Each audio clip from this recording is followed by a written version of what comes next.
Bonjour et bienvenue à tous. Aujourd'hui, on va parler alimentation et nutrition, un sujet fondamental en naturopathie. Pour quelles raisons changer ton alimentation et quel impact ton alimentation a sur ta santé? C'est le sujet du jour dans ce podcast. Bienvenue à tous. Je suis Anne Fleur, naturopathe et énergéticienne, et j'ai à cœur de te transmettre des conseils pour une vie sereine et pleine de bien-être. L'alimentation, c'est le premier pilier, le plus fondamental de tous. Vous pouvez avoir un bon sommeil, vous pouvez pratiquer une activité sportive, avoir de bonnes pensées, faire du yoga, de la méditation. Si vous mettez que des produits toxiques à longueur de journée dans votre corps, que des conservateurs à longueur de journée dans votre corps et que vous mangez de façon malsaine, vous pouvez être sûr que tout ce que vous faites à côté n'aura pas le même impact et la même signification. Je vais vous parler d'Hippocrate. Donc Hippocrate, c'était le premier médecin et le premier naturopathe. Il y a 2500 ans, il disait que ton aliment soit ta première médecine. On peut comprendre à travers sa phrase qu'il avait déjà compris toute l'importance de l'alimentation pour la santé. Elle constitue aujourd'hui le premier pilier de la naturopathie. Il faut savoir que 20 milliards de cellules meurent et sont remplacées chaque jour dans votre corps. Le matériau de base pour cette construction, les aliments que nous ingérons. Je trouve alors qu'il est juste de dire que nous sommes ce que nous mangeons. Alors, les questions à vous poser, c'est: qu'est-ce que je mange tous les jours? Comment je fais mes courses? Qu'est-ce que j'achète et qu'est-ce que je mets dans mon corps? Déjà, posez-vous ces premières questions et vous saurez vraiment déjà si vous êtes sur le bon chemin et dans la bonne ligne pour avoir vraiment une bonne santé, une santé de fer, une bonne vitalité grâce à votre alimentation. Il faut savoir que l'alimentation, elle agit sur votre corps, donc tout ce qui est physique, mais elle va aussi agir sur votre mental, sur vos émotions et sur votre corps spirituel.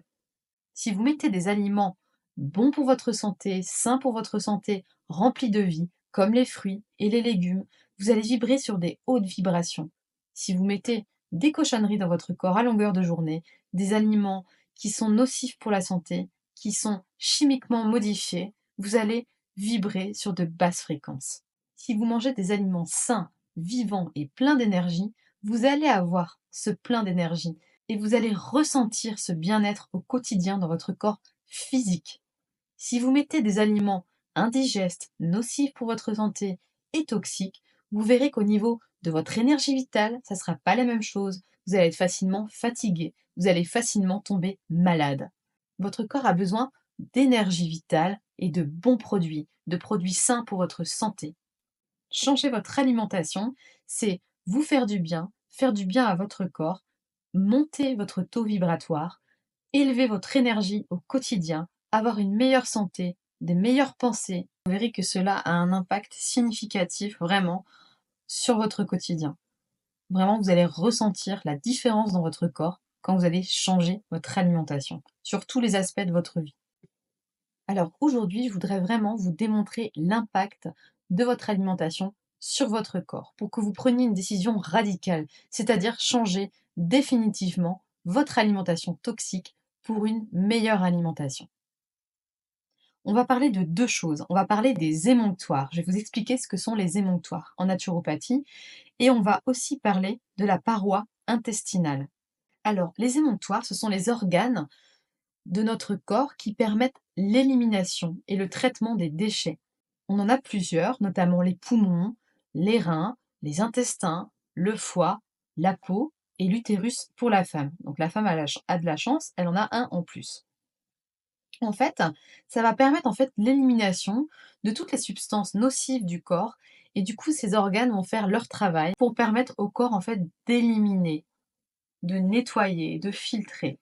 Sans l'aide de ces émonctoires, notre corps ne pourrait pas correctement fonctionner. Heureusement qu'ils sont là pour nous aider vraiment à filtrer et à nettoyer toutes les substances et tout ce que le corps ne veut pas garder et n'a pas besoin de garder.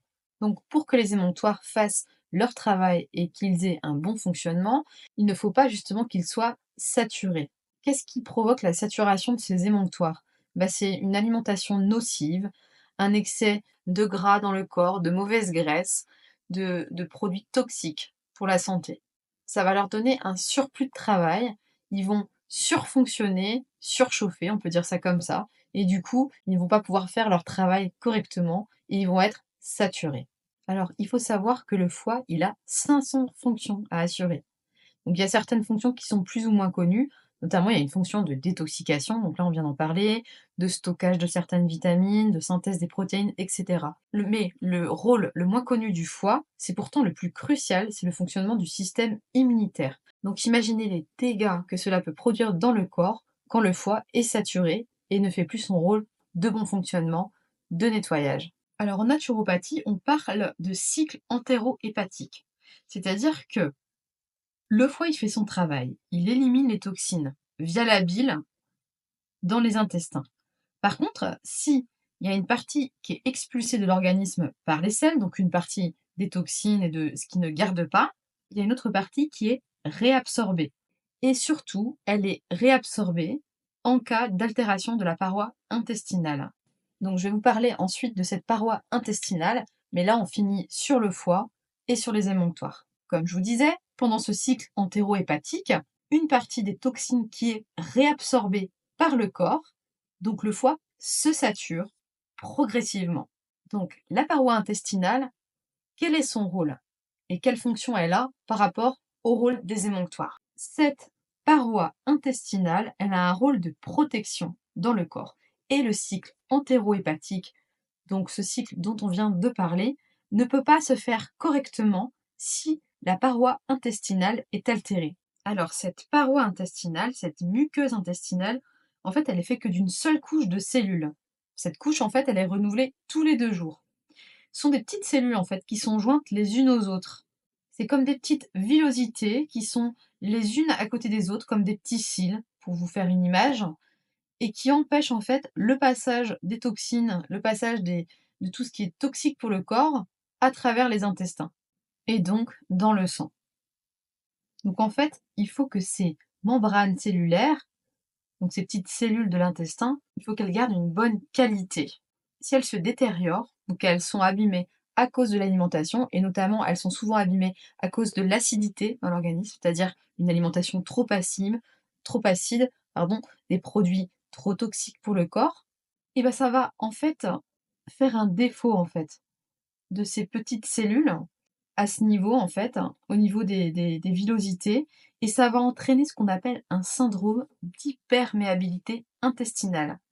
Ce qui va favoriser, en fait, le passage des germes et des grosses molécules de tout ce qui est toxique dans le sang. Qu'est-ce que ça va faire? Ça va créer des sources d'inflammation chronique et des troubles immunitaires. Alors là, vous avez compris, en fait, le rôle des émonctoires dans le corps et le rôle, pardon, de la barrière intestinale, d'avoir une paroi intestinale en bonne santé et d'avoir des émonctoires qui fonctionnent correctement. Parce que le corps est capable de traiter, de nettoyer, de filtrer, mais c'est un petit peu comme toutes les machines. Au bout d'un moment, si elles sont encrassées, eh bien, elles ne fonctionnent pas correctement. Donc voilà pourquoi je vous ai parlé des émonctoires et de la muqueuse intestinale, pourquoi je vous ai expliqué l'importance du bon fonctionnement de la muqueuse et des émonctoires dans le corps, justement, pour que ça traite correctement, pour que ça nettoie correctement.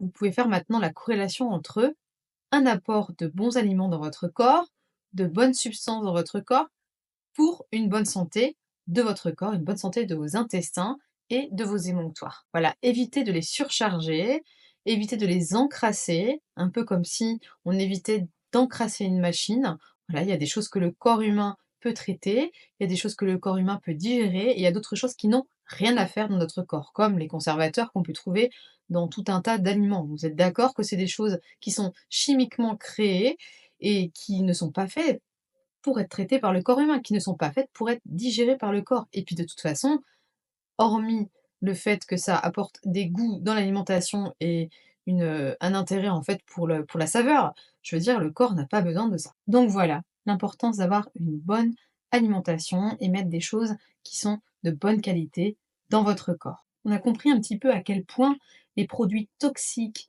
et la nourriture qu'on ingère parfois au quotidien peut avoir un effet vraiment néfaste sur le corps, au point de l'encrasser intérieurement, qu'il n'arrive plus à faire son travail de filtration et qu'il soit vraiment dépassé de toutes parts au point de développer des maladies. Quand on sait que la plupart des maladies qu'on déclenche au cours de notre vie sont dues vraiment à l'alimentation, à cette alimentation néfaste, à des excès en fait de produits qui sont pas bons pour le corps. Donc ce sera le sujet d'une autre vidéo. Je vous donnerai les aliments les plus toxiques qu'il y a pour le corps. Mais là, du coup, on va rester à nos moutons. Alors, ce corps qui n'en peut plus, qui est saturé de toutes parts, à cause du coup de cette mauvaise alimentation, eh ben, il va développer des maladies. Il va développer en fait des troubles immunitaires, des inflammations chroniques, jusqu'au point en fait de venir créer des tissus de détoxination qu'on appelle en fait tumeurs, tout simplement. À partir du moment où il ne va plus pouvoir réaliser ce cycle entéro-hépatique correctement, dont on a parlé tout à l'heure, il va se saturer, le foie va se saturer, les émonctoires vont se saturer, il va y avoir cette muqueuse intestinale qui va laisser tout passer dans le sang, donc les germes, les grosses molécules et toutes ces toxines. Ces toxines, elles vont plus pouvoir être éliminées par le corps. À partir du moment où elles passent dans le sang, il n'y aura plus de nettoyage possible.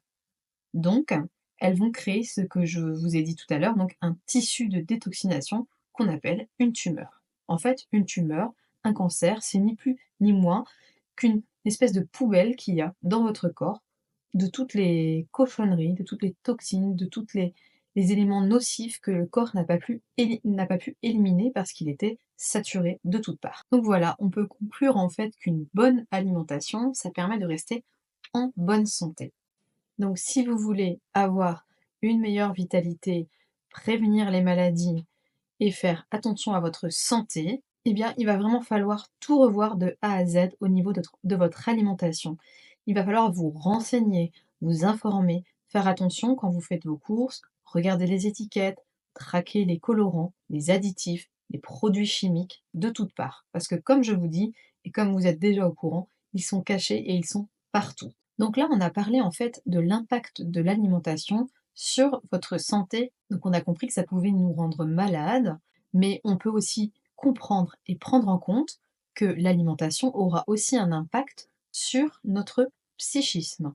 Le premier acte, ça sera de prendre conscience de notre relation à la nourriture. Et ensuite, vous pourrez lever des blocages à l'aide de différentes techniques. Il faut savoir que le stress n'est pas le seul à avoir un effet sur le comportement alimentaire. Une humeur triste pourra avoir un effet de faire perdre du poids chez certains et de faire prendre du poids chez d'autres. Les gens qui ont tendance à manger quand ils ne vont pas bien, ils sont attirés par les produits sucrés, ce qui augmente le taux de sérotonine. Donc la sérotonine, c'est le neurotransmetteur du bien-être. Donc le plus important pour essayer de comprendre notre relation à l'alimentation, il sera important d'observer ce qu'on ressent quand on est attiré par exemple par des sucreries ou lorsqu'on a des symptômes un peu d'hyperphagie où on a besoin de manger pour se rassurer. On pourra se poser des questions comme quelle partie de moi est active en ce moment? Quel est le rôle de l'alimentation dans ma vie? Pourquoi est-ce que je mange? Est-ce que je mange parce que je suis angoissée, parce que je suis en colère, parce que je suis stressée? Quel est pour moi le rôle de la nourriture? Qu'est-ce que cela m'apporte dans ces moments? Est-ce que ça n'est pas plutôt pour me calmer, pour combler un vide, pour passer le temps? Souvent, lorsqu'on a compris que notre problème est d'ordre émotionnel, on peut observer plus finement quelle émotion, quelle sensation physique est présente et quel est notre besoin. Est-ce qu'on aurait plutôt besoin de douceur, de sérénité, d'apaisement, plutôt que toujours nous tourner vers la nourriture? Voilà pourquoi je vous dis que l'alimentation a un impact sur notre santé psychique, en plus d'avoir un impact sur notre santé physique par rapport à ce qu'on consomme comme aliment. Voilà donc tout ce qui se joue et tout ce qui rentre en compte quand on choisit nos aliments.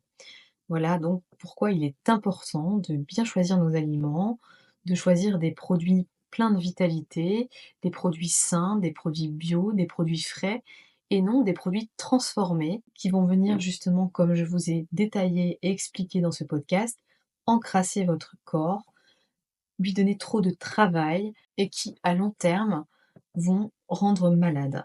Alors bien entendu, ce n'est pas parce qu'on mange sain qu'on mange mal, qu'on perd la notion de plaisir. À ce propos, vous pouvez écouter mon podcast sur le rééquilibrage alimentaire. Je vous explique pourquoi faire un rééquilibrage alimentaire et non un régime.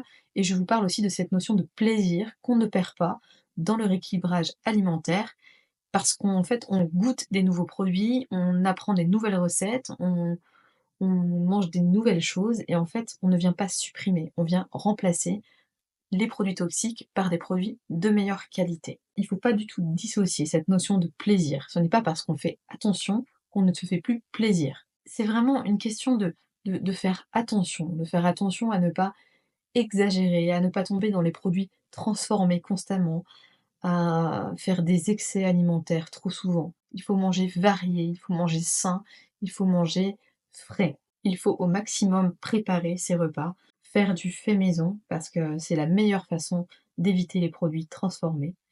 Mais en dehors de tout ça, voilà, vous n'allez pas perdre cette notion de plaisir. On peut faire attention, on peut faire un rééquilibrage alimentaire et justement découvrir de nouvelles choses, des nouveaux goûts, des nouvelles recettes, des choses qu'on ne connaissait pas, et finalement, on devient facilement addict en fait à la nourriture saine parce qu'on se rend compte en fait que ça a un impact sur notre psychisme, que ça a un impact sur notre physique. On se sent plus en vitalité, on se sent plus en forme, on se sent mieux psychiquement, émotionnellement, on se sent vibrer d'une fréquence plus haute et on ne peut qu'apprécier en fait ce rééquilibrage alimentaire. On ne peut qu'apprécier en fait cette nouvelle alimentation qu'on donne à notre corps comme un cadeau.